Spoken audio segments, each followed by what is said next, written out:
The fishing boat, Maria Elena, is at the mercy of a violent storm, rain, and waves relentlessly assaulting its deck. Through the tempest, the fishermen spot something adrift in the raging sea.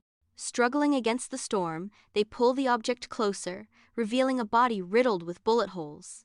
In a surge of combined strength, they haul the lifeless figure aboard the storm-tossed vessel. Sweat glistens on the fishermen's faces as they hover over the unconscious man, a silent tableau of concern etched in their features. Careful hands discover a strange device embedded in his hip, a technological enigma pulsating beneath the skin. The device whirs to life, projecting a beam of light onto the wall, an ethereal glow cutting through the dimness. Numbers materialize from the light, resolving into a Swiss bank account, a silent key to a hidden world. Bourne, unmarked by any past wounds, enters the Swiss bank with a determined stride. He calmly states the account number, his gaze steady and unwavering as he awaits further instruction. Led to the vault, Bourne opens the safe deposit box, revealing its clandestine contents. Inside, a Glock pistol gleams ominously beside stacks of money in various currencies, hinting at a life of international intrigue. A collection of passports lies neatly arranged, each bearing his photograph but masked with a different identity.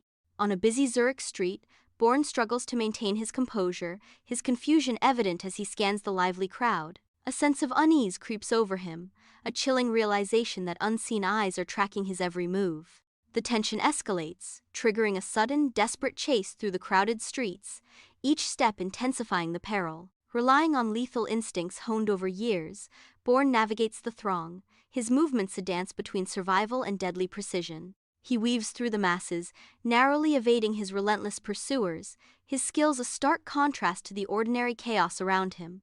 Each precise action showcases his extraordinary capabilities, turning the bustling city into a battleground of skill and determination. Bourne enters the bustling U.S. Embassy, seeking a safe haven, unaware of the danger lurking within. He approaches the security desk, an unsettling feeling creeping into his senses.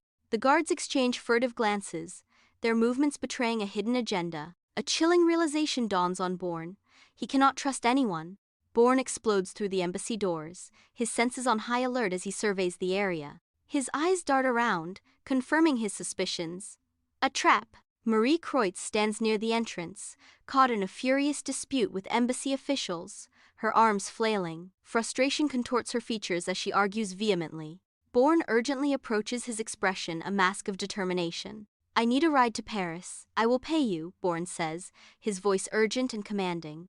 Inside Marie's van, the road unwinds towards Paris, each mile a step closer to the unknown. Bourne's guarded eyes dart around, haunted by fragmented memories surfacing in his mind.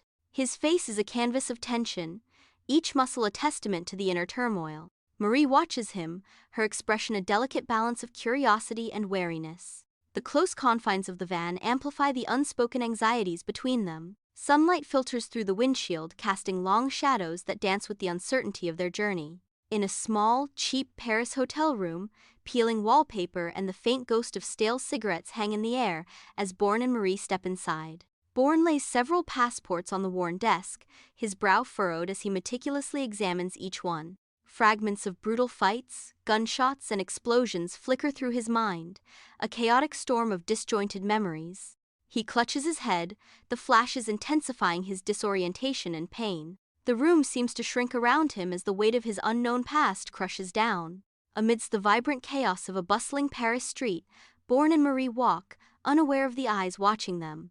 A flicker of recognition crosses Bourne's face as he senses they are being tracked. He subtly tugs Marie's arm, initiating a desperate series of evasive maneuvers through the crowded streets.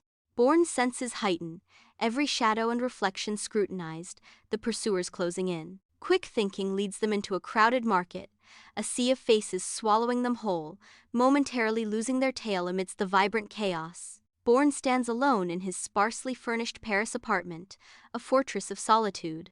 An unsettling array of weapons and surveillance equipment hints at a life shrouded in secrecy. A sudden surge of fragmented memories floods his mind, a torrent of violence and espionage. Assassinations flash before his eyes, brutal and precise, each a ghost of his former self. Intense training sessions replay, a symphony of pain and discipline forging him into a lethal weapon. Glimpses of a past life surface, a stranger staring back from the abyss of forgotten identities. Bourne and Marie race along a sun-drenched countryside road, desperate to escape Paris. Suddenly, Castel's car appears in their rearview mirror, a predator closing in with terrifying speed. The idyllic scenery becomes a blur as a high-speed chase erupts, a deadly dance through the rolling hills. Castel unleashes a hail of gunfire, each shot a desperate attempt to end the chase. Bourne, a master of evasion, skillfully navigates the treacherous roads, narrowly avoiding disaster while returning fire. In a final breathtaking maneuver, Bourne outwits Castel, bringing a violent end to their deadly pursuit. In the dimly lit hotel room, Bourne looms over Marie, his face a mask of intensity. Marie, perched on the bed's edge, her eyes wide with fear, pleads, "I'm not working with anyone, I swear I don't know what you're talking about." Bourne presses, "Everyone has a past, Marie. What's yours?" Bourne, after a long intense study, relents, "Okay, I believe you." Marie asks, "What are we going to do?"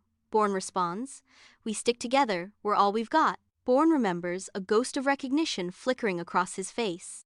They arrive at the training facility, a deserted building standing ominous against the skyline. Quick flashbacks flood Bourne's mind, brutal training turning him into a lethal weapon. The building looms, a silent testament to the violence and transformation within.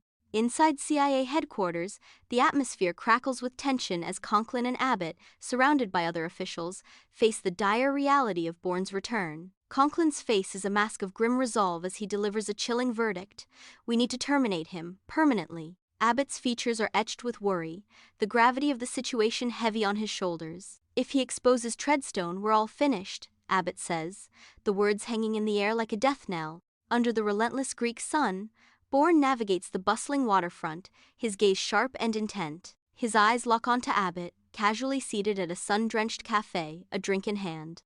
Bourne approaches, his shadow falling over Abbott's table, his face a mask of grim determination. "I want answers, Abbott," Bourne demands, his voice cutting through the lively ambiance. "About Treadstone, about who I am." Abbott leans back, a flicker of defiance in his eyes. "You were our best, Bourne, the ultimate weapon." "It was all for the greater good," Abbott declares, his words hanging in the air like a challenge. Months later, Bourne spots Marie near the docks, the sun reflecting off the water, highlighting her at a small boat rental shop. He approaches, no longer the cold assassin, but a man seeking a normal life, hope flickering in his eyes. They share a hopeful look, a silent acknowledgement of a future they both yearn for. Bourne knows he can never truly escape his past, a shadow that forever lingers at the edge of their newfound peace.